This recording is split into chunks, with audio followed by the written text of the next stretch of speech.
Hey guys, how are we? Welcome to Talking Boxing. It is Monday, November 20th, 2023. And as always, great to be here, but also plenty going on. It is officially fight week. Nikita Tszyu, Dylan Biggs. I want to talk a little bit about that. Let's touch on the weekend's action. Well, not the weekend. It was on Friday mid-morning here in Australia, the Shakur Stevenson card. Plenty of the Jai Pataya, everything going on there at the moment. So we've got a few in the chat. Let's see. We've got Asbot. How are you, mate? Welcome to the show. Kyle Champion. How are you, mate? I'll get to you in a sec with Shanika Johnson thing too, mate.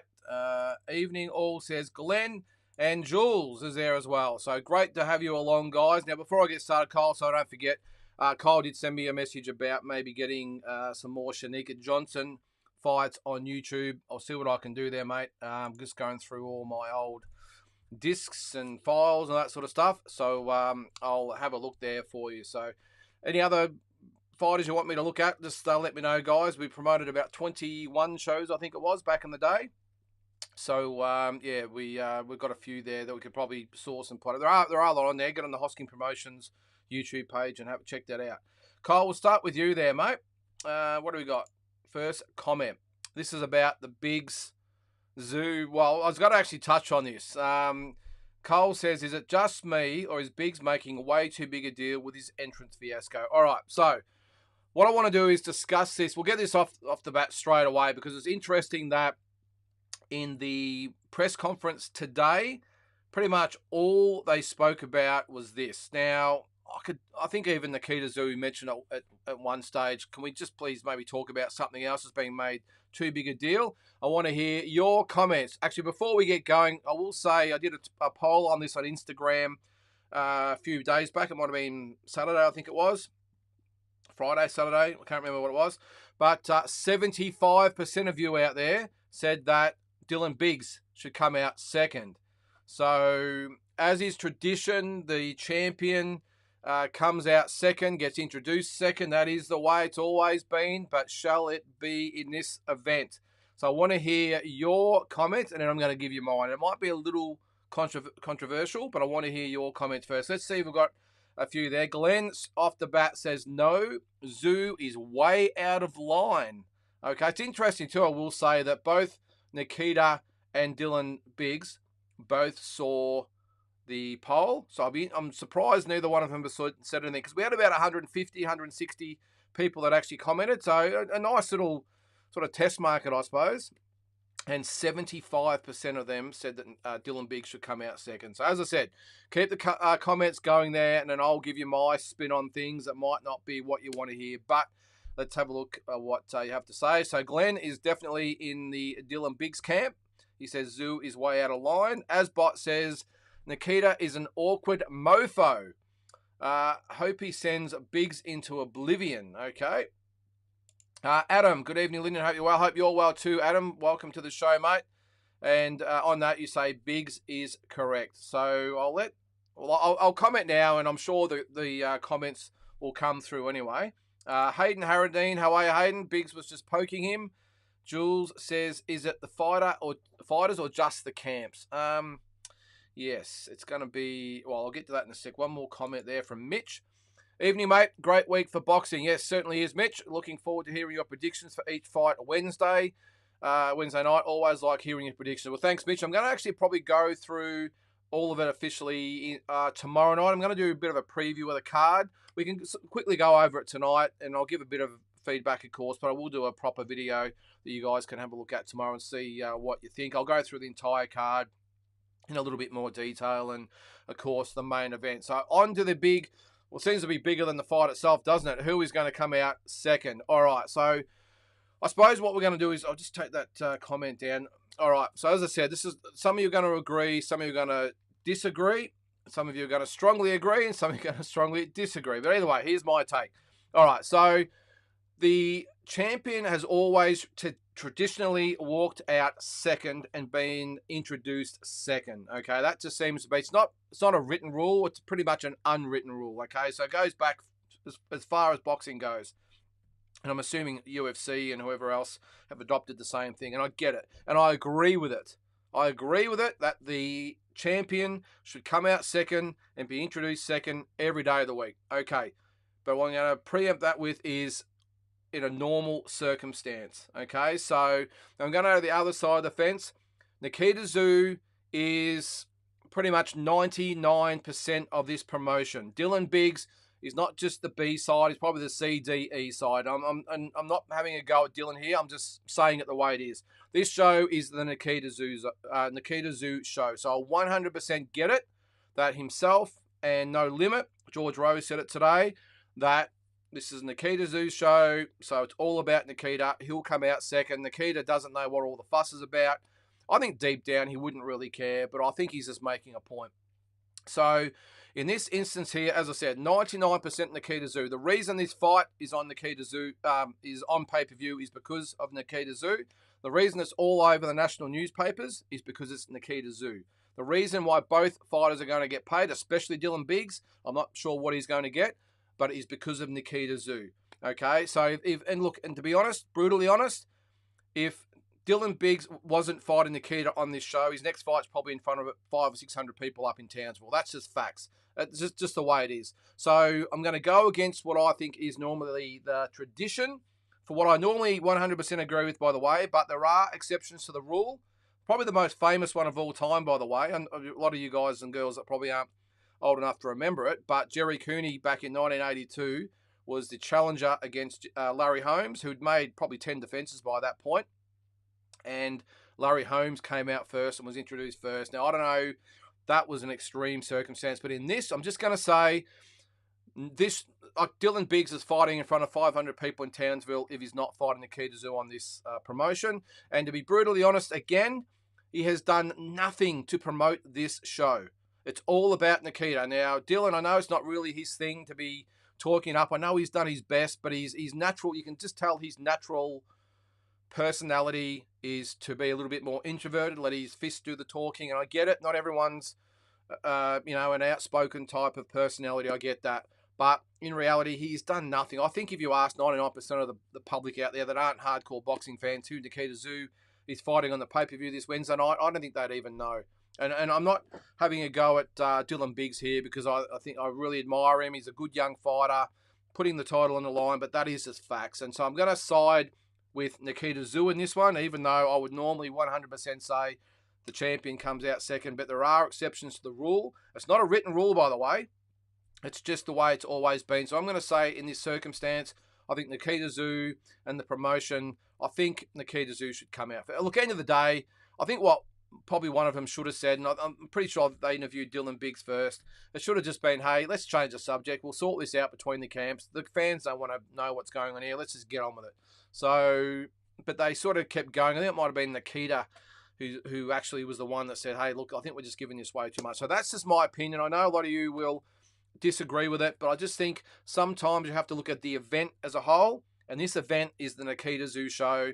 And Dylan Biggs, unfortunately for Dylan fans out there and supporters, he's just the the dance partner in this instance. So I'm going to make the exception and say that Nikita Zoo should walk out second. Now maybe they could come to a compromise. Maybe they could Nikita comes out first but gets introduced second, or vice versa. I don't know. I don't think that's going to happen. I think Nikita Zoo. And look, there are nothing in the sanctioning rules or that with the belts or the bodies that have anything to do with it. I think it comes down to the promoters, and because it's always 99 times out of 100 a given that the champion comes out second, it's never really a point. But I get it in this instance that Nikita Zoo saying, hey, I'm the star. I'm the star. I know he has actually upset a few people got a few people offside by probably having this attitude. I think the Nikita Zoo we've all sort of come to know so far would say, whatever, I don't give a toss. Just let me get out there and get it on. But he actually has dug his heels in a little bit as well, which is a little bit unlike Nikita. I know Tim went through it with Joel Camilleri as well. Joel Camilleri is the type of guy who 100% knew his place and just said, hey, whatever. I know it's a Tim Zoo show. Just pay me and I'll get out there whenever. So, maybe that's what Dylan's camp's got to do. All right, let's go through a few comments while we're going there. There's a lot coming through there, so let's have a look. And by that stage, we'll give you plenty of time to either agree or disagree. All right, let's start with Kyle. $60 for Australian pay-per-view for boys, not even world ranked. Way too much. cut it in half, and I might be tempted. Yeah, look, I get it, Kyle. But end of the day, it's not going to have a massive amount of views, I wouldn't have thought. This is not Tim Zoo that might have 50,000 buys. This is Nikita, where it might only get 10 or 12,000 buys. I'm just plucking a figure in comparison. It might only get 10,000 buys at $60. The boys have got to get paid. It's a big sort of event. The undercard have got to get paid. So I get it. They've crunched the numbers, and the promoters have got to get paid as well, of course. We all paint them in a bad light sometimes, but they've got to make money as well. They're the ones that are, putting it all on the line in these events, so they deserve to get well compensated. So that's probably why it's $60, Kyle, because it's not like in the States where in an event like this you might get 50 or 60,000 and everyone gets really well remunerated out of that. This is Australia, and I mean, do the quick sums. I don't want to get too behind in the comments there, but there's 10,000 buys at $60. What's that? 600 grand. Half of that's got to go to main event and KO, whoever puts it on. So it's 300k. They might get 100k through the door. That's 400k. It might cost 100k for the production, 100k for the undercard. You've only got a couple. The promoters have got to make money. So you see what I'm getting at there. So look, I'm with you in principle that $60 is way too much, but I understand that the event has to be paid for and everyone has to make the money. So I haven't got a problem with the $60, Kyle. In theory, I have. I know a lot of you out there say, "Oh, Fury was only $30 and Canelo's $30." I understand it, I get it, but they don't rely on Australian TV. That's just pocket change. That's just going out for coffee money for those promoters over there. No limit. No matter what you think of them, are the ones that are putting on these big shows, and they have to make money. So, yes, as I said, in theory, I agree, but on the other side, the event has to be paid for. All right, Bill Hack. How are you, Bill? Sick of big names and money changing this awesome sport. If you want to come out second, earn the belt, do it the Warriors way. Yep, good point there, Bill. Not going to disagree with you. Glenn says, is it $60? You've lost me. Yep, well, I think there's a lot of you out there, Glenn. The only thing I could probably suggest, I know it's hard being a Wednesday night, it'd be a lot easier if it was the weekend, is to maybe get some mates together. And I must say, in particular with this event, why couldn't it be on Saturday? There's no rugby league, there's no AFL. I don't think there's any cricket, is there? Not that they're going to be probably too worried about the cricket. So I'm not sure why they wouldn't have done this on a Saturday or even a Friday night. I know why they do it during the football season on the Wednesday night, because they've got no competition. So I get that, but I don't understand why at this time of year they wouldn't say, let's do it on a Saturday night. Nothing else is on. Let's back ourselves. Jules says, come on, boys, $60 is only about 30 coffees. You got to tune in. Well, I don't know where you buy your coffee from, Jules, but mine cost about $5 or $6. So I'm not getting a lot out of that. I'm getting about 10 coffees, but I get it. You got to tune in. Yeah. As I said, Jules, I understand the principle, but money's got to be made from somewhere. Kyle says, yep, no limit, aren't getting it. You want to grow the sport in Australia, but this is not the way to go about it. Yeah, it's a real hard situation, Kyle, because on one hand, you need to pay for the event. On the other hand, you're upsetting fans like yourself who say, hey, and Glenn, I'm not paying $60. This is ridiculous. So, and I totally get both sides of it. It's where you have that middle ground. What would you be willing to pay for this event, guys? Would it be half that? I think one of you said before, would it be $30, $40, $50? I don't know. I'd be prepared, to be honest with you, down the track for a Tim Zoo fight to be paying upwards of $70 or $80. Where there's money to be made, the promoters and everyone that's involved with it, I'm sure Tim would get a percentage of the money.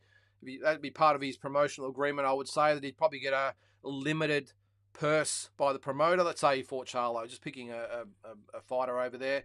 He might only get a fraction of what he actually gets paid here, but he might do the deal on the pay-per-view where he cashes in, because there's going to be 100,000 people back here that'll buy the event. So, but yeah, I understand it, Kyle. It's very hard to get the middle ground. Kyle again says, sorry, Jules, if it's not world ranked, I'm not paying. Yeah, okay. Yep, good point. Back to Dylan Biggs and Nikita Zoo. Mitch says, I understand why Biggs wants to push for the respect, but suck it up, be the bigger man, and then come out and flatline Nikita to get that respect. No one will remember this drama the minute it starts. And that's probably the other really good point, Mitch. Who's going to really care once it all happens? I know we'll all be watching the TV, the ones that buy it, of course. We're watching the TV, so we'll wonder what's going to happen. I can tell you what's going to happen, guys. Nikita's coming out second. That's the way it's going to happen. That's what it's going to be. But yeah, I think with Dylan, look, if I was Dylan, this is what I would probably say. If I was in Dylan Biggs's position as the Australian champion, being given this opportunity from Nikita, I would say, hey, look, to be honest with you, I know it's tradition to come out second and everything else, and I think I deserve that respect. But at the end of the day, look, I don't really care. I'm grateful for the opportunity, and I'm going to go out, and I don't give a shit about that. I'm just worried about defending my title, and all this talk about this is just taking my concentration and focus away. So I'm not going to worry about that. I'll let all the powers that be worry about that. I'm just worrying about getting in there and knocking Nikita out. That's what I would say if I was in Dylan Biggs's position. So I sort of would have liked for him to pull Ben Damon up today and say, hey, enough. And that's something that a champion has the ability to do. To pull people up. He is a champion, then maybe act like it and say, hey, enough of this crap. I'm here to defend my title. I'm going to win on Wednesday night. So, again, just my opinion. Glenn says, Ali walked out first in the rematch against Spinks. Enough said. Yeah, he was the challenger in the rematch, though, wasn't he, Glenn? So that would probably make sense. But Ali, again, you're right, could have probably easily said, well, I'm the biggest name ever in boxing, so I don't care what happened in the first fight. I'm coming out second. And Ali, as per tradition, walked out first. So, yeah, we'll see. We'll keep going there. Jay Brown. Okay, what's your take? The champ has got to walk last regardless. If Nikita wants to go second, make it a catch weight with no belt. He won't want that, and I'm a big Zoo fan too. Yeah, as I said, Jay, look, I understand, totally understand what you're saying there, and I agree with everything that the pro Biggs camp are saying, but there's always exceptions to the rule, and in this case, there basically is no rule. It's a tradition. It's an event. It's no limits event, let's not forget. And Nikita is probably, for the first time ever, has put the foot down and said, hey, I'm the star of the show, and I'm walking out second. I get both arguments, by the way. I totally agree, by the way, with what Dylan Biggs is saying and what Brendan Smith's saying. I'm the champion. I deserve to walk out second. However, there are exceptions, and in this case, this is an exception because Nikita Zoo is 99.9% of this promotion. That is just a fact. Without Nikita, this is not happening. It's not on pay-per-view. These fighters aren't getting opportunities. Dylan Biggs certainly isn't getting an opportunity. Who else is he going to fight? There's no one out there for him to fight at the moment. He's only a 21-year-old kid, by the way, so let's cut him a break. He's got plenty of time, but as I said before, if he's not fighting Nikita Zoo, he's fighting up in Townsville in front of a few hundred people. So, but I get your take, Jay, and I agree with it. I'm just saying there are exceptions, and this one is the exception. G'day, Dan. He says, I like the tradition, pays correct homage to the craft, and I'm with you there as well, Dan. I agree. I do agree. Jules says, I reckon, I like that one. I reckon those should come out at the same time. I mean, look, in a normal situation, if there's any real argument, I would think, just toss a coin. I think it might have happened, did it with Tim Tszyu and Jeff Horn? I can't remember, it will tell me who did actually walk out first, because both of them probably when you think about it, Jeff Horn had every right to walk out first. I'm not sure whether there was a title on the line, I can't remember. But I'm not sure what happened there, where there was a coin flip. I remember there was some fighting not fighting, you know what I mean, virtual fighting out or arguing out in the change rooms between No Limit and D&L. This is the fascinating thing about that one. You had the two biggest promoters in Australia. D&L were the champ at the time. They were the champ. They had all the marbles, and No Limit was just the newcomer. They'd been around about a year and a half in these type of events. I know they'd done a few years of the rugby fights, but they said they've got the superstar and they're going to do it the way. And Dean Lonigan from D&L said, yeah, like hell you are. I got the champ over here, Jeff Horn. So I can't remember what happened. If you can, let me know. But I remember that got pretty entertaining as well. I'd love to hear what Tassie Brown thinks. Big traditionalist and mad Team Zoo, mate. Mad Team Zoo, mate. Any word from that madman? Yeah, no, I haven't, Jay. I haven't had him back on for a few weeks. He got a bit excited last time I had him on. But I think he'd 100% probably think that Nikita should come out. I think, well, that would actually be a conundrum because he's Team Zoo. Don't worry about that. He's obviously friends with Tim, and I'm assuming by association Nikita. But on the other hand, very much a traditionalist. So it'd be interesting. So if he's out there watching, maybe let us know. But yeah, very, very good point, Jay. Kyle, when it comes to making money in boxing, we have 1 Saudi Arabia, 2 US, and 3 the UK, 4 Japan. But does that make Australia 4th? I imagine we are offering more than most of Europe, Canada. Your opinion? We're definitely doing more than Canada, Kyle. I'm just trying to think of some of the other countries out there. That's a really good point you make there. I think maybe Australia. I'm not quite sure. Some of the European countries, maybe the Germanys, Russia, no, obviously Russia's not doing anything at the moment, are they? You're probably right there, Kyle. Australia is 4th, but as far as money making, it is a distant 4th. It really is. And Saudi Arabia is so far out in front as first, it's not funny. And US and UK, I think, would be pretty even. I think the US are probably slightly above, but the UK, they get a shitload of people. Like US obviously have bigger fights more regularly, but the UK, when they have a big fight, they have a big fight. The US will maybe get 15, 20,000 to an event. The UK will get 70, 80, 90,000 to an event. Of course, depends who's fighting, but regularly massive crowds, which means massive money. So, and Japan, I'm not quite sure what they pay, Kyle, but I think I agree with you. I think I'm just, without going through it all, I think Australia would be pretty close to being 4th. So, but as I said, a long way from 4th. From Japan. Big fights in Saudi Arabia. Are they going to become the new home of boxing for the big fights? You can't. It's going to be hard to take it off them, isn't it? When they can roll out, $100 million per fighter plus the undercard.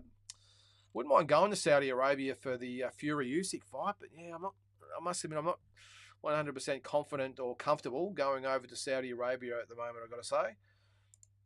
Kyle also says Canelo versus Charlo was over 100. Was over 100 in some US states. I think you can believe that. Yeah, well, was it over 100? I'm not quite sure, Kyle. I remember the Pacquiao-Mayweather fight was 100, but of course that's 8 years ago. I've come a long way since then.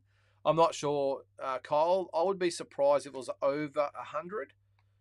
If it was 100, okay, that might be the case, but I'm not sure whether people would pay over 100. Because you've got to remember, it wasn't a massive fight. I would be, look, prove me wrong, but I would strongly doubt that was over $100. I don't think the uptake of that card or that fight was particularly great, let alone charging $100 for it. I don't think, but I might be wrong. All right, what do we got there? I think for Biggs versus Zoo, $20 to $30 would be more reasonable.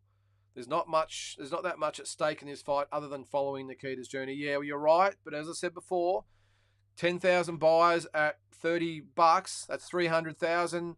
Halve it for main event. That's $150,000 to put on a show. That's what a normal 600-700 crowd event in Melbourne would take, Kyle, or maybe 1,000-seat venue would take for just a regular fight in Melbourne. A half decent fight would be 100 to 150 to do things okay. So, yeah, that wouldn't leave a lot of fat in it for anyone, I don't think, Kyle. But I'm not saying I don't disagree with you, because I think that is right, $30. But it just comes back to being able to afford to put the event on, and everyone's going to have to make money, and $20 to $30 ain't going to cut it.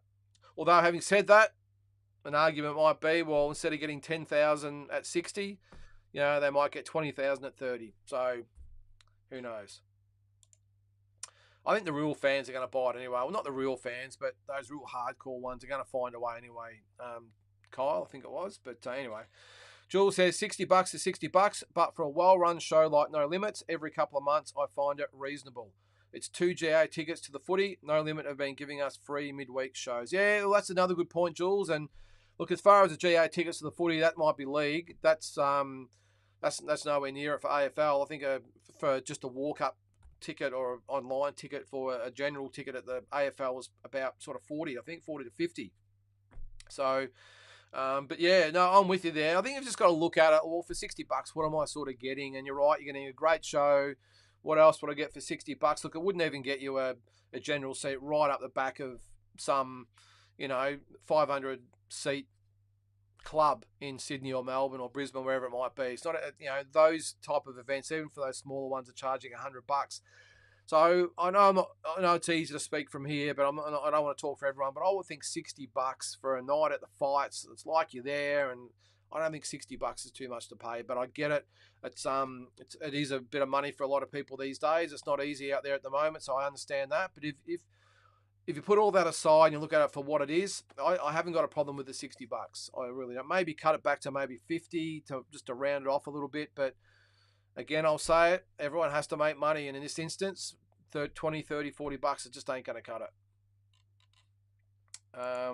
What's the word on the street with Tim? I've heard a few rumours, Adam.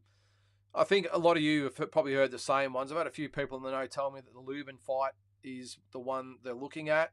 Of course, it's going to be, the first week of March to coincide with the league, rugby league over in Las Vegas.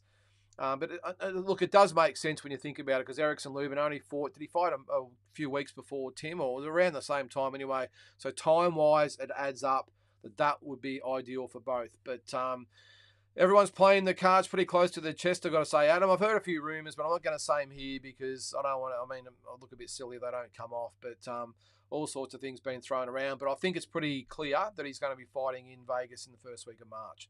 I think it's just the opponent they're going to have to come up with. And as I said, most of the mail I've got is going to be Lubin, but who knows? We'll see. Jules says, how much of Biggs' stance is promo? How much is mind games? How much of it is stubbornness? I don't think it's for the promo, Jules, because George Rose has pretty much hit it on the head and said it ain't going to happen. So I don't think normally the promoters are the ones saying, hey, let's amp it up a bit, and maybe George would, not really give a clear answer at the press conference. So we're all sort of guessing what's going to happen. He was pretty adamant today that Nikita Zoo is coming out second. I don't think he could be any clearer, I don't think. Mind games, I don't think Dylan Biggs is the type of guy to play mind games. I don't think he's got enough experience in the game to be playing mind games. Got to be pretty good at it, especially to upset someone like Nikita. I think it's just a bit of stubbornness. I just think he's probably picking up a little bit of the body language and the, some of the things being said by maybe Brendan Smith and a few of his team and everything. And obviously, he's looking at polls like ours online and a few of the other people out there that might be in his ear. So I just think he's probably digging his heels in. But I'm going to be honest with you, I don't think he really cares. I'm just looking at it from what I can see from a body language point of view. I think he's buying into it because I think he thinks that maybe he has to. And, I am the champion, so maybe I better put my foot down. Yeah, I think it's, if anything, it's stubbornness there, Jules. It definitely isn't promo or mind games. I just think it's maybe Brendan Smith's in his ear saying, hey, you got to get out there and say we're coming out second. I think they would know deep down what's going to happen. And as I said, at this stage, if I was, again, Brendan Smith, I would be pulling Dylan Biggs away and say, okay, it's pretty obvious we're coming out second, being introduced second. Start getting your mind around it. Let's forget about it, and let's just worry about getting on with this, because the weigh-ins tomorrow, main events on Wednesday night. Time to switch focus. Forget about that. If you come out first, who cares? Let's just get ready to punch on with Nikita.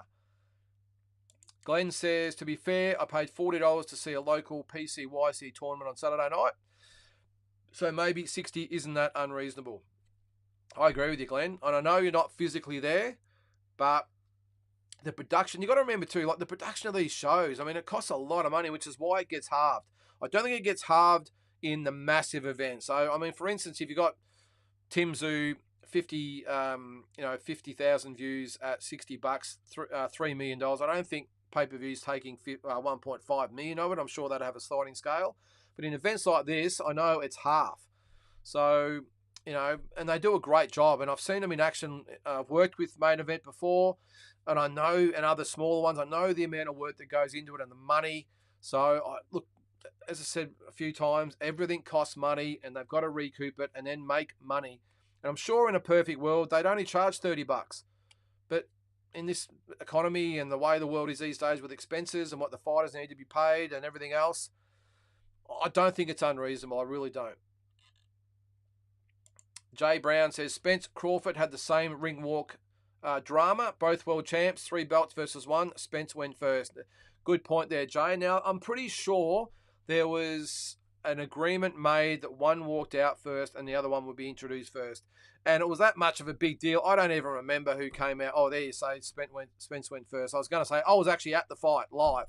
And I can't remember who was first and second and who was introduced. I can't remember. Because you know what? I didn't give a shit. Could not care less.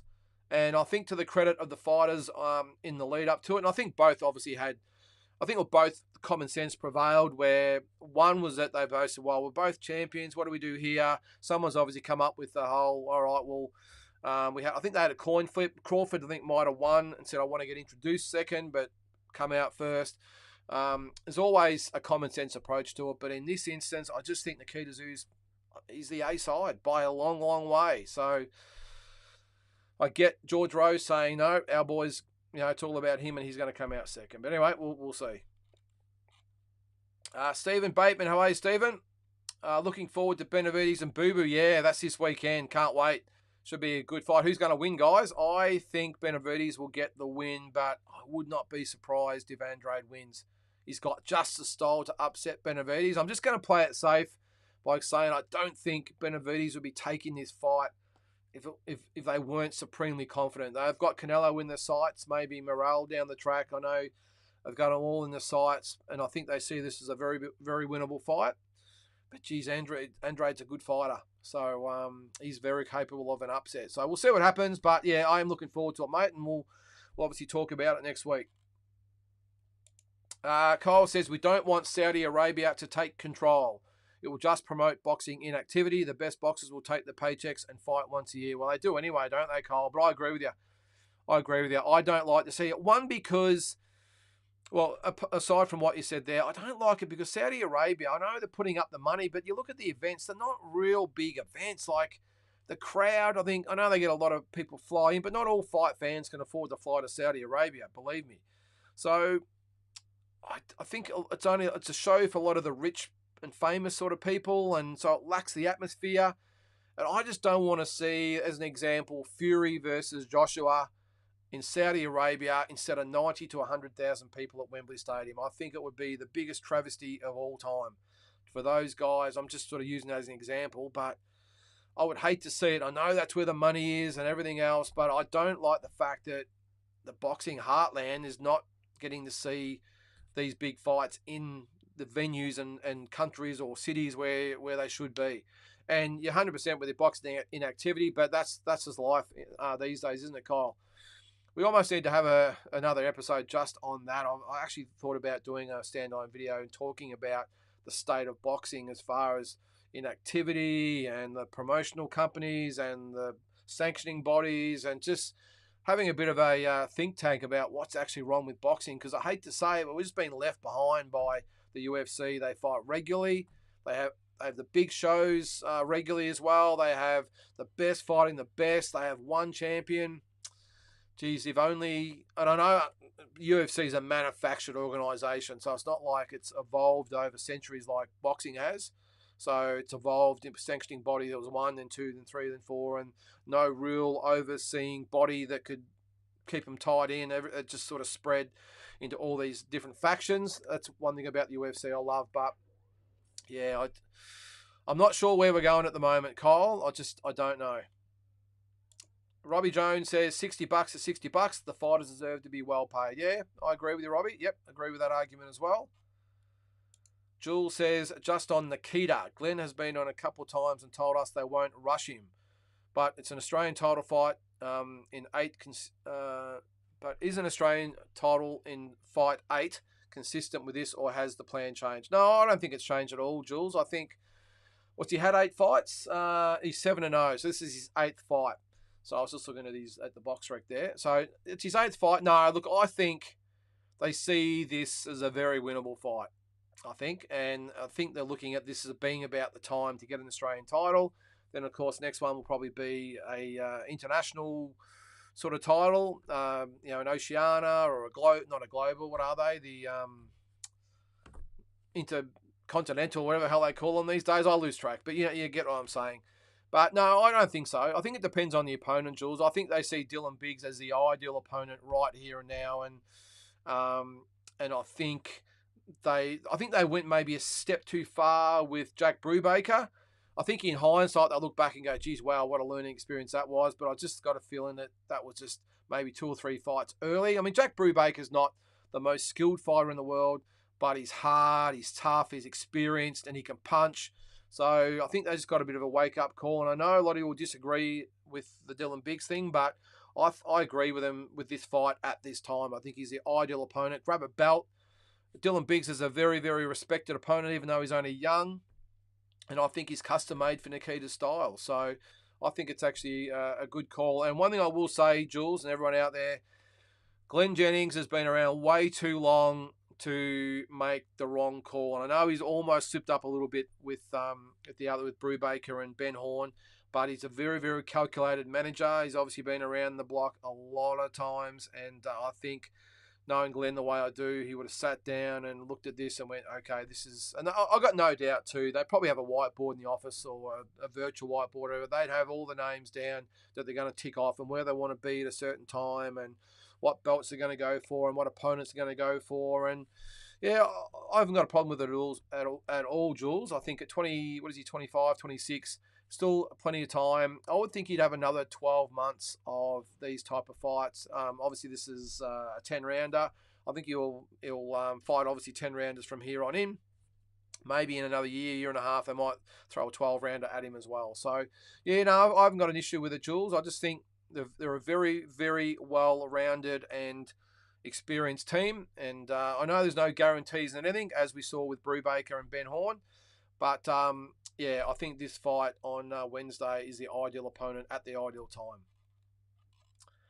Big Luke. How are you, Luke? It's possible. It's impossible to beat Shakur reflexes, speed, and defensive in a boxing match. If you don't KO him or drop him a few times, I don't see how you win. This is obviously about Shakur Stevenson on Friday morning here in Australia. Geez, it was a pretty lackluster fight, wasn't it, Luke? I think he can be beaten. Going to be tough because of the way he fights. Very, very. You're right. He's fast, great reflexes. You saw the other day where he tied, what was his name? De Los Santos up. A mental blank there. Sorry. So he tied him up when he got in close. Didn't want to re-engage. It was a really flat performance, wasn't it? I'm sure we'll talk a little bit more about that later. But I don't think he put the fear of God in anyone. But look, on his day, I still think he's in the top 10 of the world pound for pound list, Luke. But he's got to pick it up a bit from that performance on Friday, because that was a shocker. Here we go. Jackie Dilks in the house. Watched an interview with Nikita the other day saying he didn't care about the Aussie belt and will vacate the next day if he won. Disrespectful, or is it just on to the next? Good call, Jack. I didn't actually see that one. I would hope he didn't say that about the Aussie belt in that way. He didn't care about the Aussie belt. Okay, well, if it doesn't really matter, well, maybe he comes out first. I don't know, but it is a bit disrespectful, Jack, I think, as far as the Aussie belt goes. I think it's a major stepping stone to where these guys want to get to, and I'm pretty sure if you asked all the Australian champions out there, the ones, especially the ones who might not be capable to go onto the next level after that, what they think about the Aussie title, they'd probably give a lot different opinion than that one. So if that is the case, I'd be disappointed that he said that. And if he does vacate, well, again, who cares? Let him come out first and be done with it. But yeah, it is disrespectful if he did say that, Jack. Glenn says, "I'll give Shakur one thing: he moves backwards pretty quickly. He does.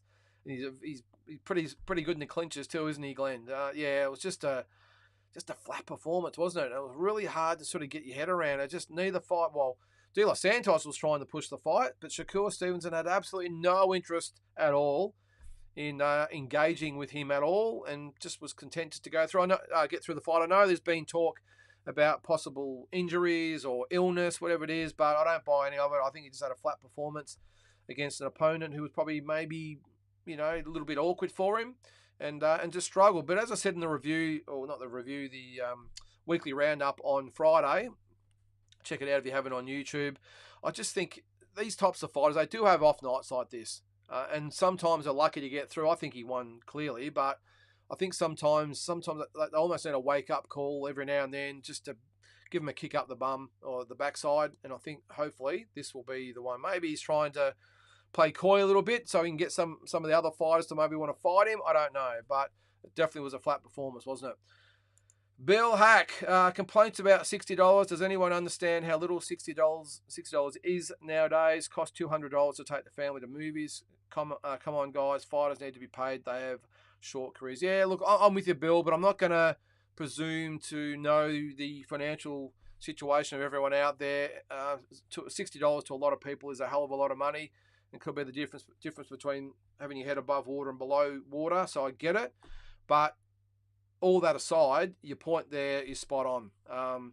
Yeah, to take a family out, especially if you go to the movies, a couple $100, especially if you go to the movies first, Bill, probably add another couple of hundred to that as well. So it can be an expensive night.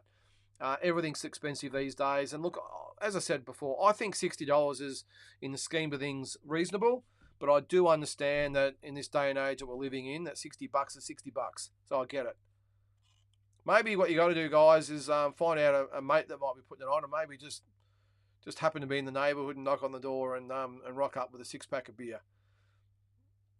Jules says if Biggs does walk second, he'd want to make it a ring walk for the ages. Nikita's wife said a ring walk was an instant classic. Yeah, well, hey, good point, Jules.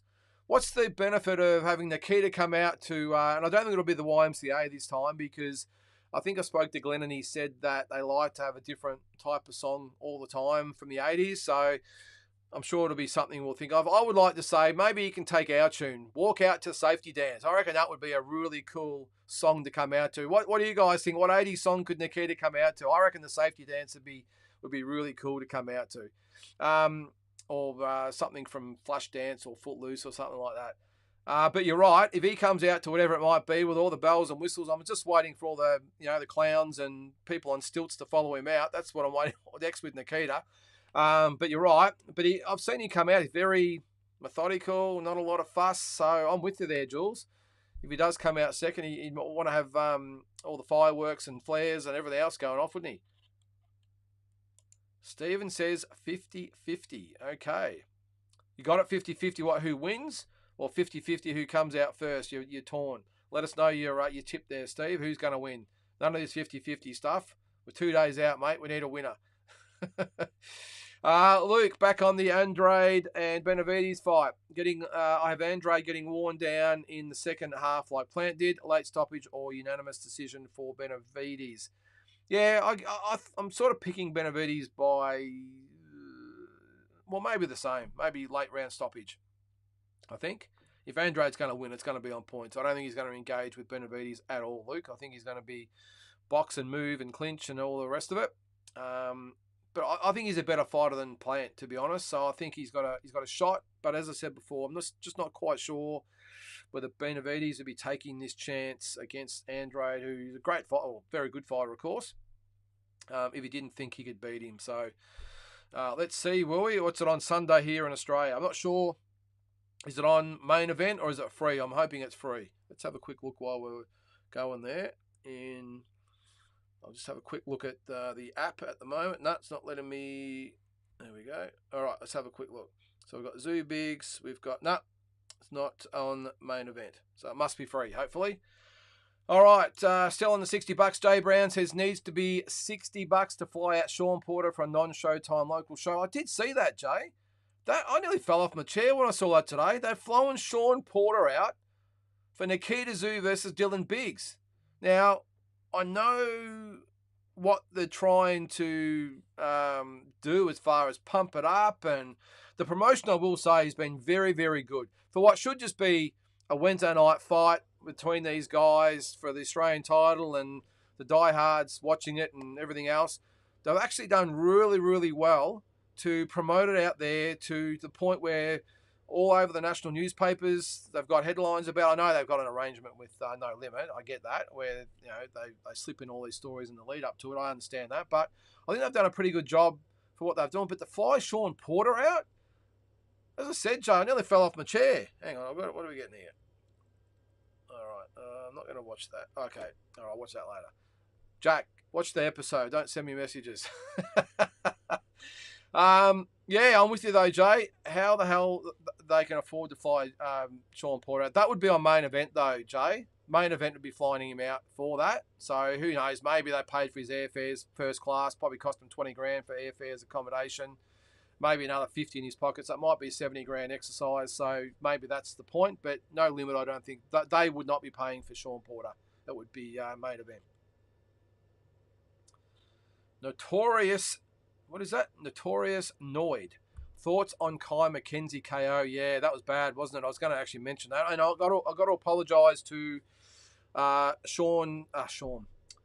Steve Della and Luke Meldon at Fortitude Boxing in my preview last week, or the roundup on Friday. I didn't mention the fact they had the fight night on the weekend with Kai McKenzie and Jake Wiley. Geez, it was a devastating KO, wasn't it? And I think, to be honest, Notorious, that it should be curtains for Kai McKenzie now. I think that's 5 losses in 6 fights, and a bad KO as well. Look, yeah, and Jake Wiley's a good young kid coming through, but Kai McKenzie, and look, it's hard to believe that, 4 or 5, probably not even that long, 4 or 5 years ago, he was getting spoken about being a potential challenger to Vasily Lomachenko, if you can believe that. There was talk at the time he was going to be, this is when Lomachenko was world champion, so obviously way before he fought Lopez, which is 2020, I think it was, so it might have been 18, 19, that they were talking about McKenzie fighting Lomachenko at some stage. But yeah, I think Notorious, that I just hate seeing that. And, Kai McKenzie's had a really good career. Didn't obviously get the big fights that he wanted in the end, but I think he's at the point where it might be time to give it away, especially with a knockout like that. But yeah, not good. Big Luke, when you pay for all boxing pay-per-views, ESPN Plus, DAZN, Showtime, it's a lot. UFC is one platform, so it's easier on the pockets each month. Yeah, it's a good call. Yeah, because what's DAZN? I think in Australia, is it $20 or $30? I can't remember. I paid for it for the year. Haven't really got value for money so far, to be honest. We don't get ESPN Plus. That's all free here in Australia. I'm assuming you're not from Australia, Luke, or if you are, let us know. And the pay-per-views, yeah, it's an interesting one. I wouldn't mind actually seeing it one day with the whole, not just pay-per-view, but the whole cable or whatever, pay TV, whatever you want to call it. So Foxtel here in Australia, where they have a list of 100 channels or whatever it might be, and you pay per channel and you pay per big event.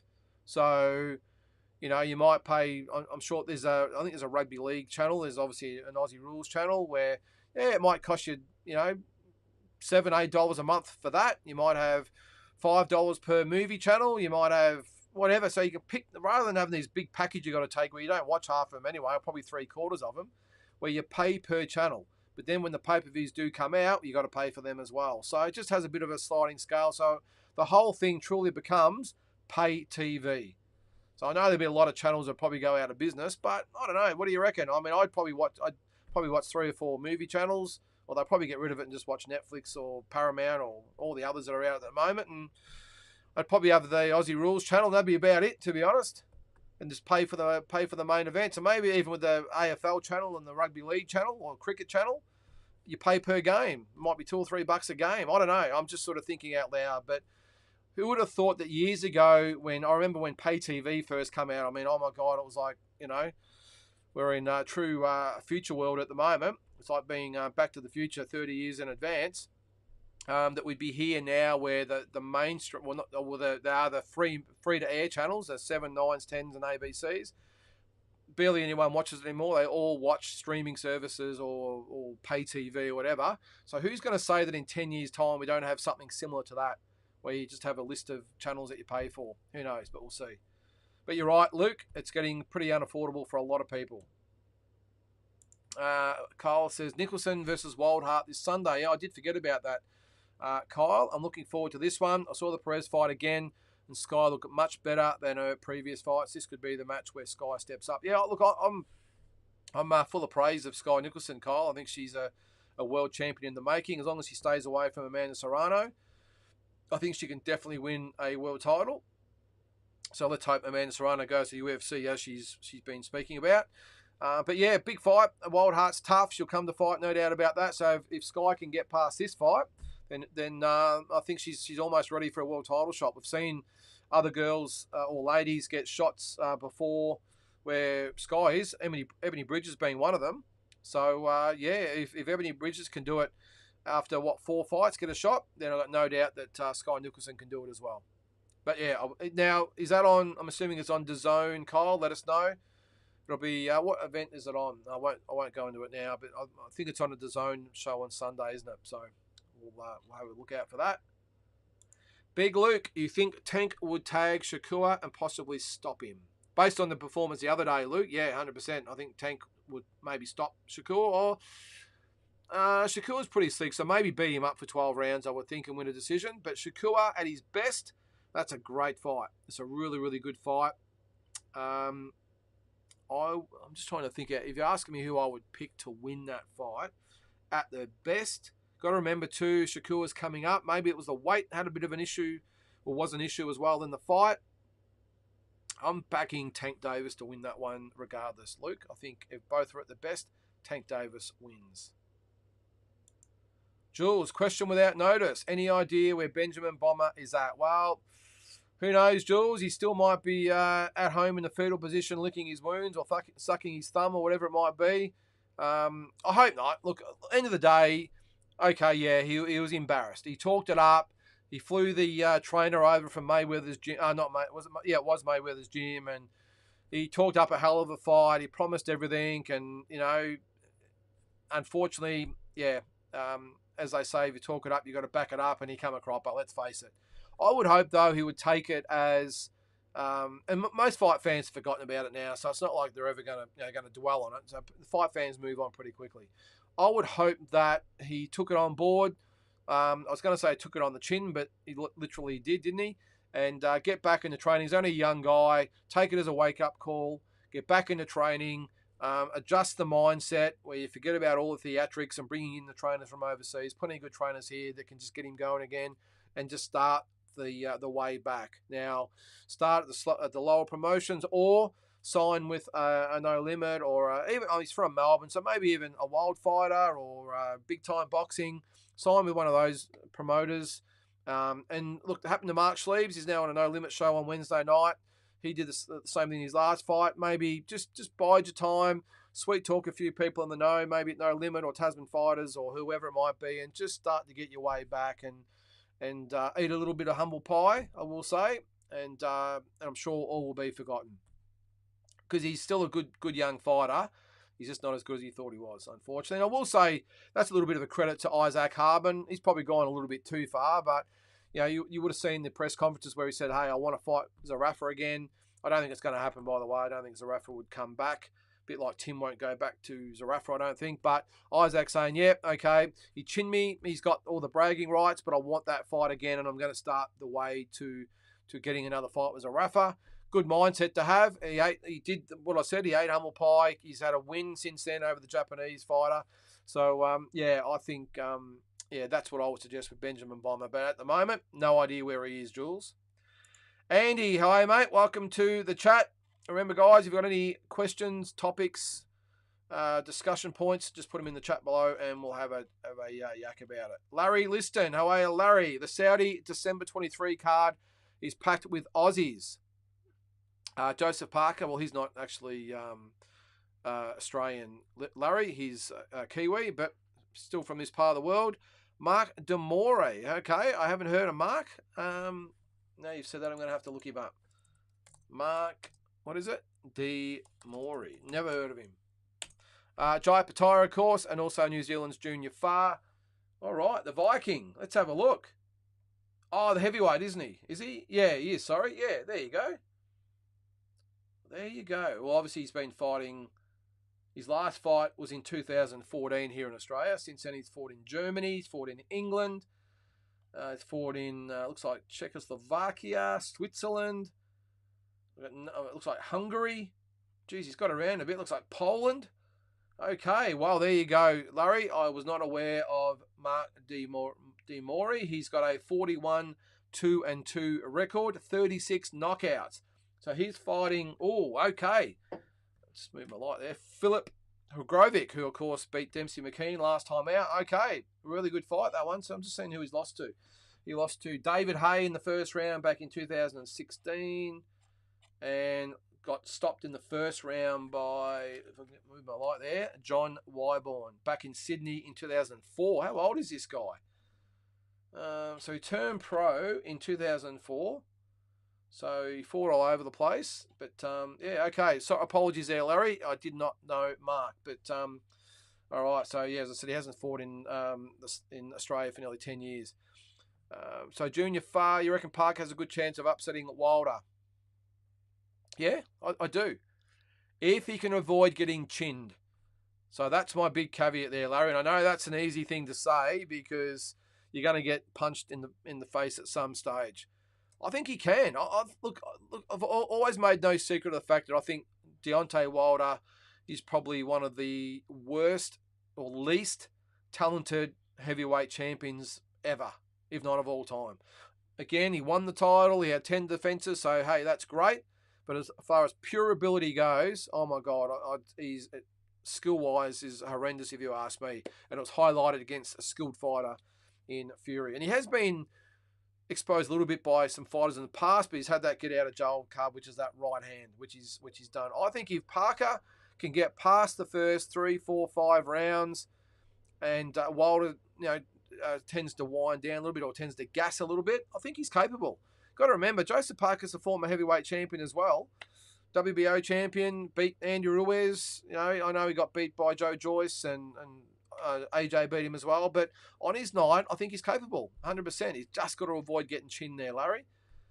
Junior Farr, well, here's another one. He obviously got knocked out by Lucas Brown. I think he's had a fight since then. So good on him for coming back. He's a good talent. Obviously just got caught against Lucas Brown. So it'd be good to see him. But I'll be interested to see Mark D. Morey. Now, Larry, you've said that.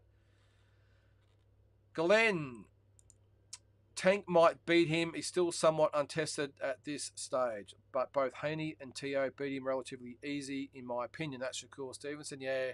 From what I've heard, I was at the top-ranked gym. I've been there a couple of times, and I was talking to some of the guys there last time, and they were there when Shakur and Devin Haney were sparring, and they said that Devin Haney got the better of Shakur Stevenson. So I'm sure Shakur Stevenson supporters won't say that, but that's just what I heard. I won't say they beat him easy, but I think they beat him.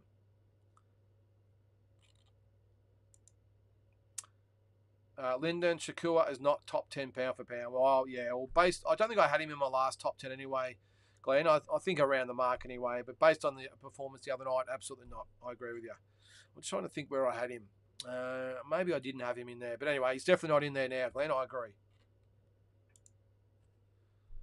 Larry says, I've got to admit, I was a little disappointed in the choice of opponent for Jai. Alice Zorro is British level and will get a bad beating for the few rounds at last, hoping that Jai can face Bill and Smith. Look, Larry, I do agree with you, but I've got a feeling what's happened there is that Jai and his team have said to Eddie Hearn, we want to fight as soon as possible, and preferably we want to fight before Christmas, and even more preferably, we want to fight on a big card like this one. And Eddie Hearn's gone out there and said, all right, well, where can we get the next best opponent that's going to be ready around that time? Remember, it's 2 days before Christmas. Very unlikely time of year to be having a boxing event. I will say most fighters shut down, by the end of November. So that's what I think's happened. They've gone to Eddie Hearn and said, we want to fight. We want a quick turnaround. Eddie said, oh shit, okay, what are we going to do?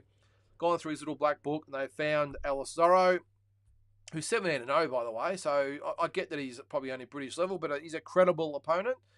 So that's what I think's happened, Larry, and I think you will see in the first quarter of 2024, you will see Jai with probably a Bill and Smith or a Reapor or one of those types of guys that they'll step him up. But I think this is a keep busy fight. You got to remember, up until he fought last month or September 30th, I think it was, he'd been out of the ring for over a year. So I get it where he loves to fight. Jai's a fighter. You talk to him, you can just see the glint in his eye. Even look at the interviews that he does. This kid loves to punch on. And I love the passion that he shows when he speaks. He almost gets emotional about it when he talks because that's how much it means to him. So I just think he said, hey, get me back in there, boss, and I'm ready to go. And they want to get some more rounds under his belt.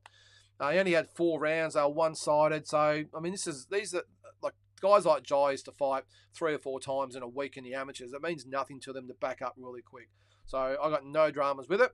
And I agree with the opponent. I don't know much about Alisoro, I will say, but I get what you're saying. But I hope I sort of got that across there too. I've got no doubt that's what it be. So I don't think they would have had Alisoro lined up as a potential opponent for Jai, and it just happens to be circumstance. And then he's probably said, all right, I'm in. Show me the money and let's go. All right, so what have we got? Some comments there. Back to Kyle. You guys talking amongst yourselves. All right, looking at all the talent in the lightweight division, George Kambosos had an uphill battle with arguably 4 pound-for-pound fighters. I take back he hasn't done bad. Look, I make no apologies, Kyle, for saying I'm a real fan of George Kambosos. It hasn't always been that way, I will say. And not just having met him personally in Oklahoma, I was pleasantly surprised at how down to earth and what a really nice guy that he was. He came out of his way, and I probably could have got an interview with him at the time, but he'd probably done about 8 up to that stage. And before that, I said, "Hey George, I just want to really just meet you and shake your hand," and that's probably about it. So, and he was happy with that, but he was quite prepared to say, "Hey, mate, I've got 5 minutes if you want a quick talk for your channel." It didn't need to, but he did. But as I said, I was pleasantly surprised. But all that aside, the personal side of things, as a champion, you got to remember he went to Madison Square Garden. I know it wasn't the big one, but in case one of you guys out there mentioned it, it wasn't the big venue, I know, but it was Madison Square Garden, New York City. Teofimo Lopez is probably in most people's top 10s, pound for pound. Went over there, and I'm not going to cop he was injured or he wasn't mentally right or he wasn't fit or he was sick. I'm not going to cop that, because in the lead up to that, Teofimo Lopez was all business. He wanted to knock George Kambosos out. George Kambosos went over there and took the belts. It wasn't a disputed decision. It wasn't a bit of hometown cooking. This is an Australian fighter that went over there against the odds, against one of the best pound-for-pound fighters in the world, who would come off the win over Lomachenko. And at the time, people said Lomachenko was shot. Well, he proved against Devin Haney that he wasn't shot. And George Kambosos went over there and took the belt. And not just one belt, took 5 belts. And I'm going to include the WBC in that. I know it was the email belt, I get that. But I'm saying he undisputed champion. I'm not going to have anyone say, well, it was a WBC email belt. I'm not going to get that. He beat the undisputed champion in his backyard and took the belts. Could have taken an easy defense or a voluntary defense before that or after that. Took on Devin Haney, fought him twice, and I know the last fight wasn't overly impressive, but this is a guy he's just in the mix of the A-graders. And I've said on here before, in the States, I saw it with my own eyes at the Haney-Lomachenko fight in the foyer at the MGM. Absolutely mobbed by the boxing fans over there. Like I've seen them do it with the Mexican greats and American greats, just being mobbed, being there for an hour and a half, signing autographs, taking photos, and that's big time. And you don't not just anyone goes to Las Vegas of all places, the mecca of boxing in the world, and walks in and gets mobbed by the crowd. That's when you know you've made it. And with all due respect to a lot of other Aussie fighters that have gone over there, I've never seen anything like that ever. So I'm a fan of George Kambosos, I will say. Will he beat Lomachenko? Well, who knows? I'll be hoping he does. But I know he's up against it. But, hey, again, you've got to take your hat off to George Kambosos for saying, hey, I want the best, and that's Lomachenko. All right, world title at stake, IBF belt by the looks of things. I want Lomachenko. He's been after him for years, so hats off to him. And from what I hear, I think I've said on here, it looks like Perth from what I've heard from a couple of sources. So keep a look out for that in probably March or April next year in Perth, surprisingly. I think I answered that question, Kyle. Sorry if I didn't. Got a little bit of a rant, get a bit excited sometimes. I just get a little bit defensive sometimes that people lay the boots into our great champions, and I've seen it with Jeff Fennick back in the day and Jeff Horn and, and now George as well. So, and just to name a few. But anyway, we'll move on. Larry, also, here is an interesting one. Let's say that Jai unifies in the future and takes all the belts. Would he be able to move up and do the same as Usyk in the heavyweight division? I've said on here, Larry, I think 100% yes. I think if Alexander Usyk can do it, 100% Jai Patai can do it. I think he's a heavyweight in the making. I think he's going to carry the weight really well. I think he comes down a fair bit in weight too, so I think he carries the weight probably better than Usyk does, and I think 100% he can do it. Got to remember, he's got the speed and the movement and the kit of punches, the work rate. Heavyweights, I know it might slow a little bit if he goes up to heavyweight, but the heavyweights, even today, apart from Usyk, I will say, haven't got anywhere near those credentials. That's probably why Usyk's been so successful as well, and that was why Michael Spinks was so successful as well. It's the speed, the movement, and the work rate, and the inability to get tagged by those big punching heavyweights. That is the secret. And I know a lot of people say, well, all it takes is the heavyweights to land one. Well, good luck landing it. No one's really landed one on, well, I know Mike Tyson on Spinks. But Usyk, apart from the phantom body punch against Dubois, no one's really been able to lay a glove on him either. So I see Jai Bataille in the same mould as that, where he'll be moving, punching. I just think that the work rate alone will be too much for most heavyweights. And the fact he can take a punch, and that's if he does get tagged, he's also pretty hard to hit as well. What I liked more about his last fight more than, I know that the opponent wasn't as good as some of the guys he's going to fight coming up. I just loved the belief and the attitude that Jai Bataille brought to the table. You know, the press conference, the weigh-in, the walkout, the ring intro. Just, he knew he belonged and wanted to prove it. And that's what I loved about Jai. You know, in his opponent's backyard, he didn't go into his shell. He didn't sort of say, oh, you know, thanks for the opportunity. No, he's like, I'm Jai Bataille. I'm the world champion and come and get it. So that's what I love about him. And that attitude you can't teach.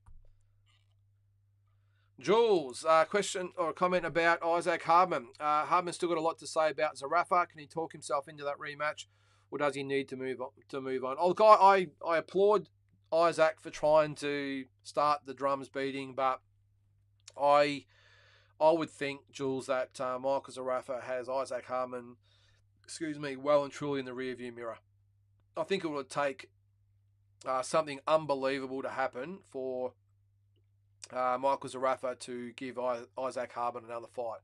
I think it's great for Isaac to have that in mind. You've got to have a goal to go for, and I really like his attitude by saying, hey, he got me the first time. I want another crack at him. I know I can beat him, and that's great. And I'm going to win these fights to get the opportunity, and that's awesome. Whether Zerafa's obviously got bigger fish to fry in his mind. I know he does, of course. He wants that world title fight, which we still haven't heard about, by the way. What are we? November the 20th? We're literally 19 days away from this so-called fight in the States and haven't heard a peep about it. The card's not happening, guys. Garcia and Lara, it's not happening this year. Let me know if I'm wrong. I'm on all the sites all day, every day, and I haven't seen a peep about it, especially from Michael Zerafa. So let me know if I've missed something, but that's 19 days away. That ain't happening.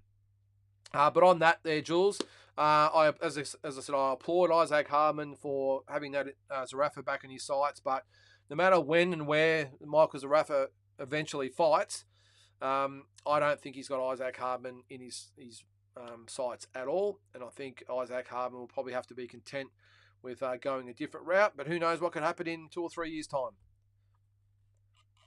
Money talks, remember, and another all big Aussie fight. Very hard to promote this one back up again, you got to remember.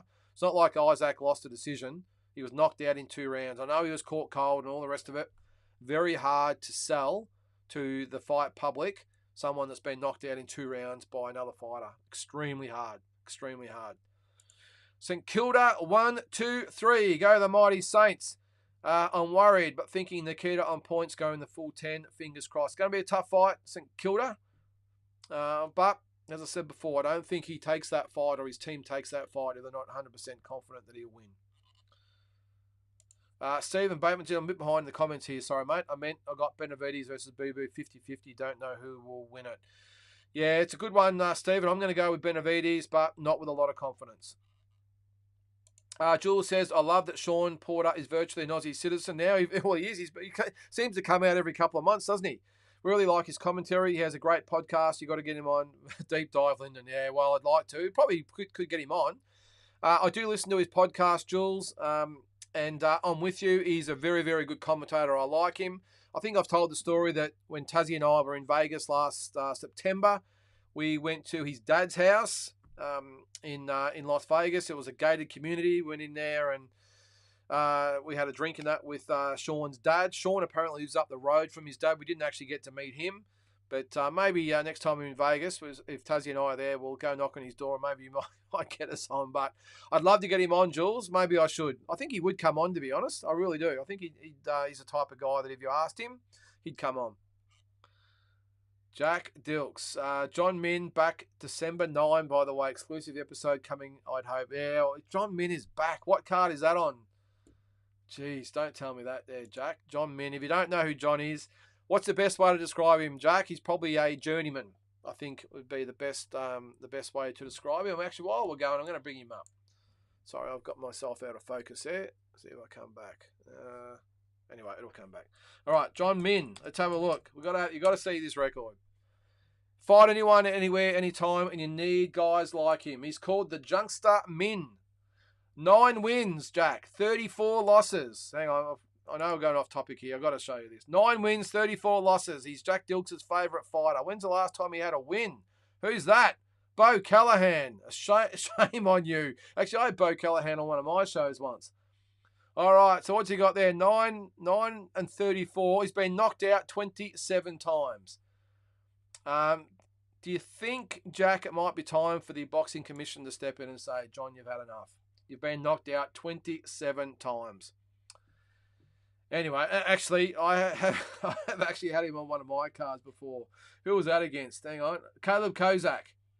Stopped him in 2. Anyway, we move on. I've got a few comments to get through. Kyle Champion, I have good news about Beck Hawker. Well, that's awesome.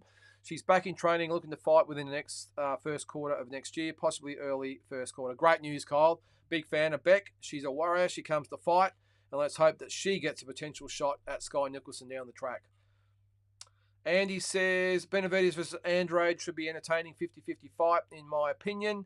I'd lean to the underdog if I was a betting man, but both have tools to win, in my opinion. Yeah, I'm with you, Andy. I can't pick the winner at all. I'm with you 50-50. I think Benavides, to me, is overrated. I don't think he's anywhere near as good as what a lot of people think he is. But on the other hand, is he going to take a risk against Andrade, who hasn't been overly active either? So that's the reason I'm going to go for Benavides, to be honest. I think he's been a lot more active, and I think he gets the win, but not with a lot of confidence. Larry, there was rumours before the Shakur-Edwin fight that Liam Paro beat up Shakur in sparring. Yeah, I did see that. A lot of people didn't believe it, but with Shakur's recent bad performance, it seems to hold some truth. Look, I've heard a lot of those things in the past, Larry, with all the gym things. And, I mean, this Wednesday night's a classic example with Nikita and Dylan. Of course, Dylan put Nikita down in sparring. So, look, Larry, the only thing I'll say to that is I just don't take a lot of those things, or I do take a lot of those rumours, or even if they're true, with a grain of salt, because sparring is sparring. It has nothing to do with fighting. And you've got to remember, especially in this instance here, if they were sparring a couple of weeks ago, Shakur would have been winding down. He would have been sore, tired, probably starting to cut weight. His mind's probably starting to wander, putting a lot of pressure on himself. Liam Paro would have still been, he's in fight mode, of course, because he's fighting in 3 weeks' time. But he would have been probably mid-peak sparring camp. So he would have been really red hot. His probably weight would have been probably 5, 6, 7 kilos above what he's going to fight at. Probably feeling a lot fresher, a lot less to lose. So that's why I don't put anything really in sparring. You got to remember too, sometimes in sparring, and I've said it, especially over in the States, the fighters will, when they're sparring, will do something different each round. So I'm assuming they might do the same here in Australia. I don't know. But I just remember, who was it? I remember being at Wildcard and they had one of the elite guys there.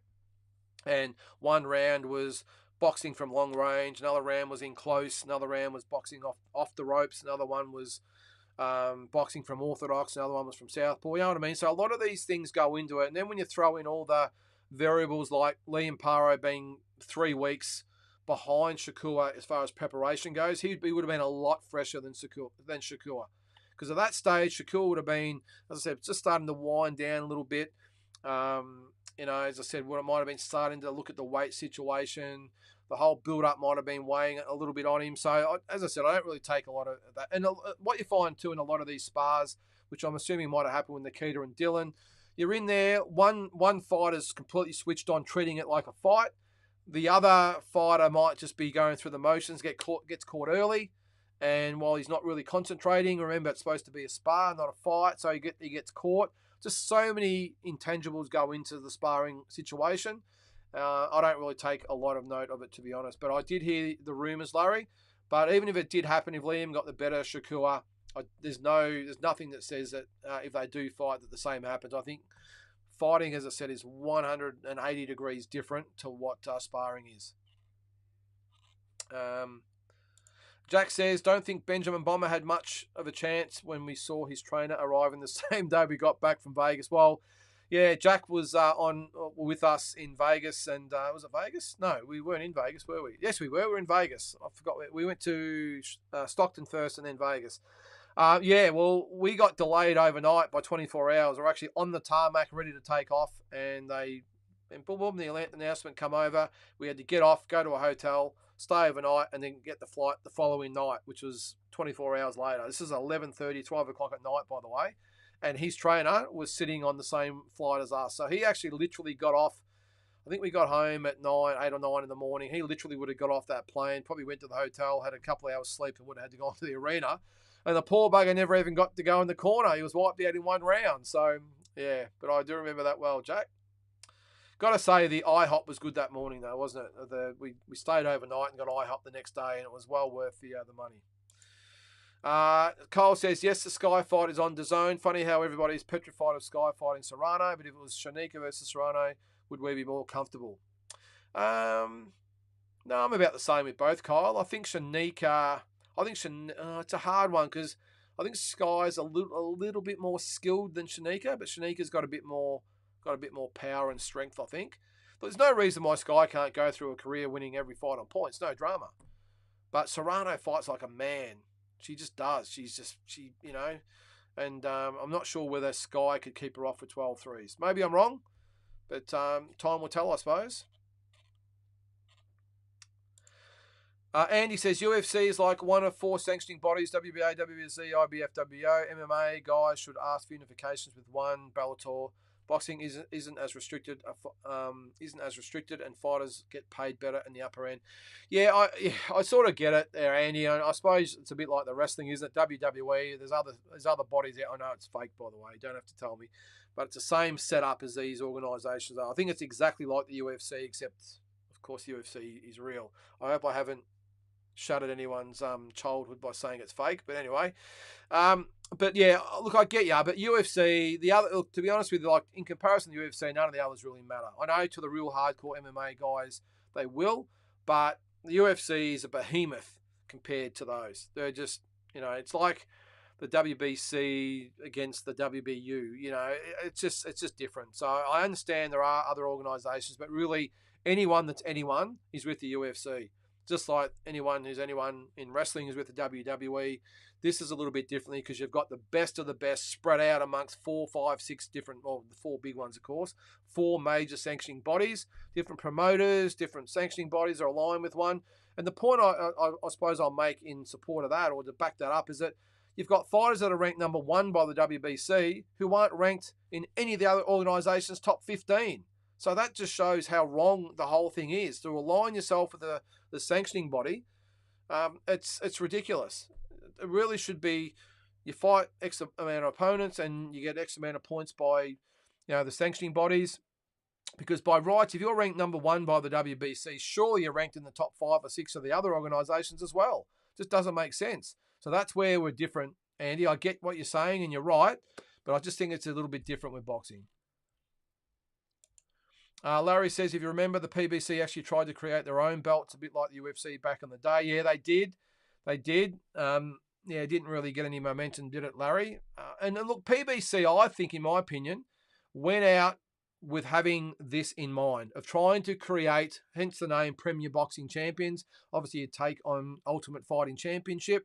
I think they were trying to create something like this where they have their own belt organisation. They had Showtime on board to get all the best boxers over and try and do this. But unfortunately, the fighters are getting impatient. They weren't getting the fights they wanted. They weren't fighting regularly enough. Of course, Showtime's gone now. Fans didn't take the PBC belt seriously, if the fighters did. So the whole thing fell over.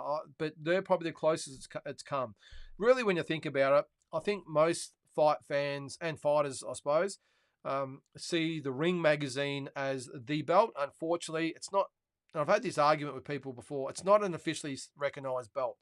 Unfortunately, I'm with a lot of you fans out there who say that yes, I think whoever's got the Ring magazine is the champion, and I agree. But it's not a recognised belt. It's as simple as that. It's a virtual belt. So it should be the real belt, though. I'll finish that by saying. Andy says Navarrete Conceição was a great fight. Yeah, it was good. Who'd you think won? Shakur versus Edwin, not so much. Let's just say thank goodness we didn't get Dev versus Shakur. Would have been too negative. Oh, you can imagine that, wouldn't you? I love George Kambosos' comment, by the way, about Shakur fight on Twitter, Instagram, whatever it was. It was pretty funny. Glenn says Consosio should have got that decision. I tend to agree, Glenn. I'm not going to look. I'm not going to argue with the draw, but I'm with you. I think Consosio sort of did enough. The two knockdowns, of course, were a factor in the end result. But I still think, look, I'm not too stressed about the draw, put it that way. But I wouldn't have argued if Consosio got the win. I don't think Navarrete did enough to win the fight, but a draw, I think, was around the mark. Andy says, yep, thank goodness the PBC didn't flourish. Look at where they are now. Yeah, exactly. But maybe if they achieve what they wanted to achieve, maybe Showtime wouldn't be getting out of boxing and a lot of their fighters would be not looking somewhere else, or they'd be a bit more active. G'day, Carl. How are you, mate? I'm not sure we've seen you in the chat tonight. Welcome aboard. Plenty going on, mate. Asbot says, watching an interview with Crawford. Question got asked about fighting Zhu or Charlo at 154. Crawford avoided answering about Zhu, was all over Charlo. Seemed he was definitely avoiding Zhu. I just don't think he sees it at this stage as the big fight, Asbot. Although, having said that, how could you see Charlo as a big fight? I think most fight fans, take the Aussie part out of it, I think if you got, let's say it's in the States, I think if you asked American fight fans who they would rather see Crawford fight, Charlo or Zhu, I think most of them would say Zhu. Got a lot of fans over there. I think they know they would get a better fight. I think they'd be good, both good in their own ways. If you get a 154 version of Charlo that turns up in a better mindset, I think he gives Crawford some troubles. I still think he troubles Zhu. But I think most fight fans over there, if you ask them now, would rather see Crawford fight Zhu, not Charlo. All right. Carl says, Giles lives and breathes boxing and it shows. Yeah, 100%, mate. Who is this Arafa guy you speak of? Never heard of him. Well, what's going on with him? December 9th was supposed to be this big Garcia versus Lara card, and I've seen nothing. Absolutely nothing about it. And we're 3 weeks away. So, as I said, guys, it ain't happening. It's as simple as that. It's not happening. And Michael Zarafa he does plenty of Instagram posts on his page, but nothing about actually fighting. Now, he hasn't fought since, when was it? October, November last year. So he's not going to have a fight in 2023. And for a 30-year-old contender, it is just unfathomable, unforgivable, whatever you want to call it, to not fight for over a year when I know he's ranked number one, I know some things have happened, I get it, but he hasn't fought for a year. Over a year. At 30 years of age. Look, and before that he'd had, a couple of fights in 3 years, whatever it was. So I hate to say it, I hope I'm wrong, but the best years of his life have gone. The last, 4 years, he's probably fought 4 times. Not enough. And some of those guys had the 2 rounds against Isaac, of course, the 1 round against Anthony Mundine, 3 or 4 rounds against the Fijian, and the 10-round Snorefest last year. So that's literally 4 fights in 4 years, and not one of them, apart from Isaac, that only went 2 rounds, were actually credible. So, Michael, what are you doing, mate? Let's go. Carl says, shake my head. I hope Mick can get that shot versus Lara. Danny Garcia winner ASAP. I've still got my doubts, Andy. I've still got my doubts. Garcia and Lara would not rate or care or even look at Michael Zarafa, and I think there's going to either be some more step-aside money or just get lost payout, I reckon. I just don't think both of those guys are on the tail end of their careers. Do you really think they want to fight Michael Zarafa, no matter who he is and what he's done and how old he is, whatever it might be, or what he's ranked? Lara and let's say Danny Garcia wins that fight, or Lara, or whatever. Let's say Danny Garcia wins. I reckon he's at his age and stage of his career, he's going to want to fight Michael Zarafa for peanuts. He's going to want to call out a Charlo or just maybe Tim Zhu. I don't know, but there's plenty of other fighters out there he's going to want to fight, not Michael Zarafa. So I know he's well known in Australia, but I hate to say it, guys, overseas, no one has a clue who he is. It's as simple as that. And maybe it's his management's to blame, but that's just officially the way it is. Speaking of officially, what's Carl says there? I'm officially out of my coma after watching Shakur. His boring running game. Yeah, it wasn't good, was it? Yeah, Carl says, disappointing the guy, bro. It's ridiculous.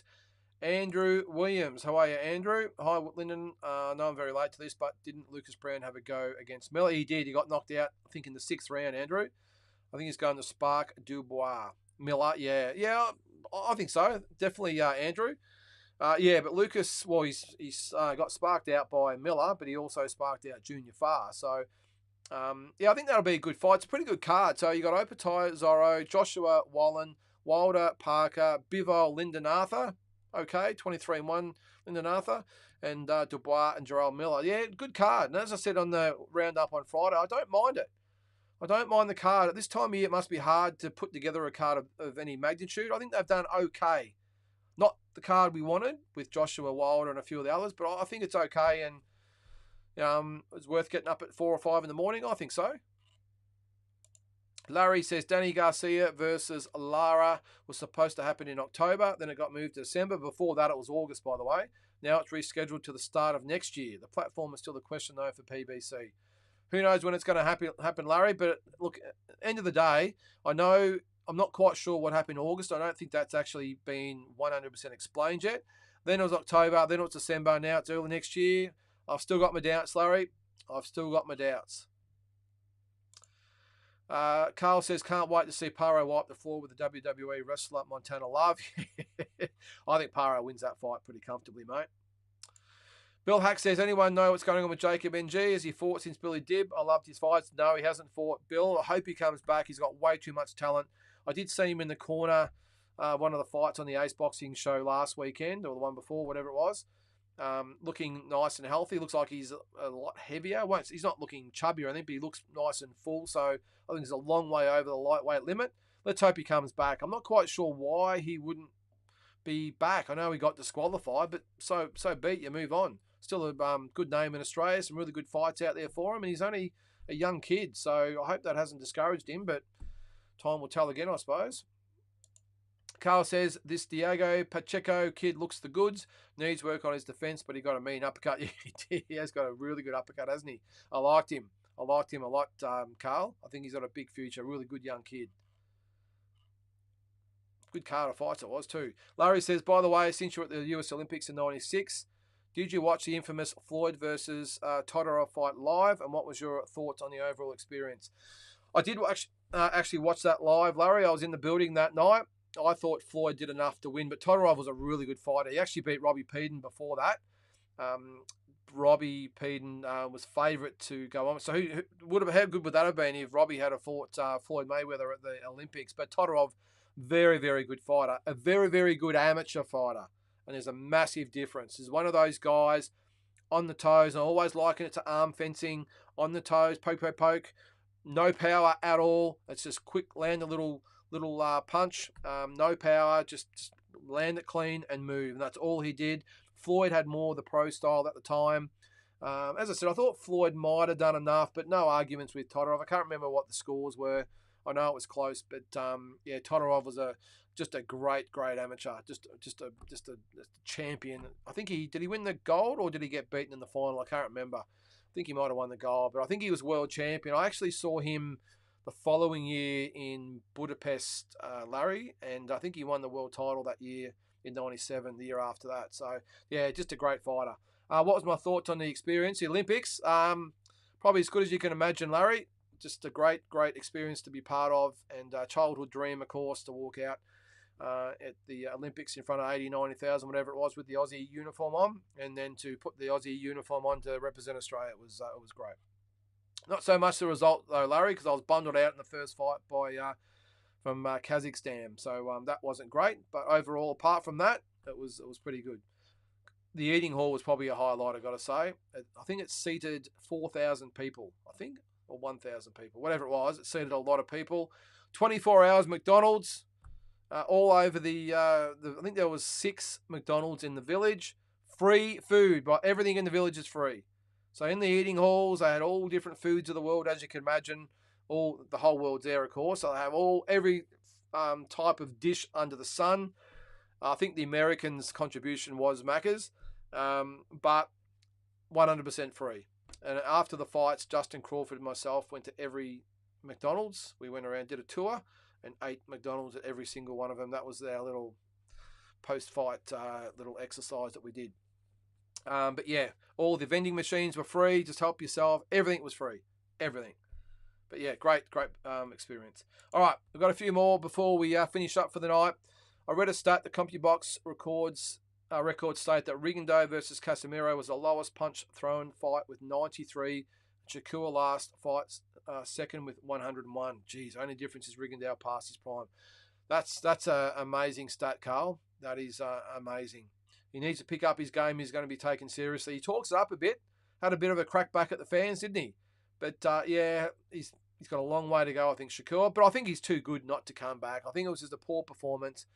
I think we're all getting a bit carried away. I think he'll be back, and his next fight will be a lot better.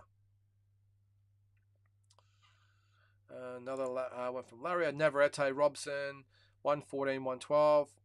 Could live with the draw, but I don't understand the people that say that Robson was robbed. I agree with you there, Larry. It was a close fight, but I can only see Navarrete win or draw.